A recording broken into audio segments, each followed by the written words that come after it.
রাখাইনের আঞ্চলিক সেনা সদর দপ্তর দখল করেছে বিদ্রোহী গোষ্ঠী আরাকান আর্মি। এর মধ্য দিয়ে দ্বিতীয় কোনো আঞ্চলিক সামরিক কমান্ডের নিয়ন্ত্রণ হারালো জান্তা সরকার। বিবিসির এক জরিপ বলছে ৪২% ভূখণ্ড বিদ্রোহীদের নিয়ন্ত্রণে, আর মাত্র ২১% ভূখণ্ডে রয়েছে সামরিক বাহিনীর নিয়ন্ত্রণ।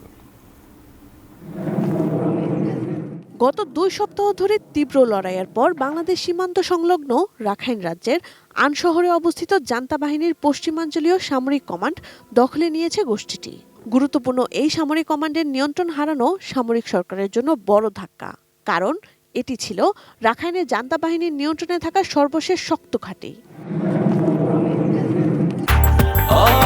ব্রেকফাস্ট, টিফিন কিংবা স্ন্যাক টাইমে মজাদার আয়োজন মানে অল টাইম ব্রেড।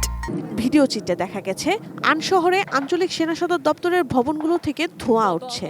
হামলায় মারাত্মক ক্ষতিগ্রস্ত হয়েছে ভবনগুলোর বড় একটি অংশ। জান্তা বাহিনীর কয়েক ডজন সেনা ও তাদের পরিবারের সদস্যদের জিম্মি করে রেখেছেন বিদ্রোহী যোদ্ধারা। সর্বশেষ ৮ ডিসেম্বর বাংলাদেশ সীমান্ত সংলগ্ন শহর মংডুর নিয়ন্ত্রণ নেয় আরাকান আর্মি।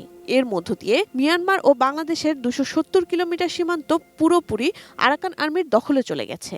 গত আগস্টে চীন সীমান্তবর্তী শান রাজ্যের রাজধানী লাসিওতে অবস্থিত উত্তর পূর্বাঞ্চলীয় সামরিক কমান্ডের নিয়ন্ত্রণ নেয় বিদ্রোহীরা। গত নভেম্বরের মাঝামাঝি মিয়ানমারের ১৪,০০০-এর বেশি গ্রাম নিয়ে একটি জরিপ করে বিবিসি। জরিপে দেখা গেছে ৪২% ভূখণ্ড বিদ্রোহীদের নিয়ন্ত্রণে, আর মাত্র ২১% ভূখণ্ডে রয়েছে সামরিক বাহিনীর নিয়ন্ত্রণ। বিদ্রোহীদের অব্যাহত হামলার মুখে একের পর এক অঞ্চলের নিয়ন্ত্রণ হারিয়ে জান্তা বাহিনী এখন অনেকটাই কোণঠাসা।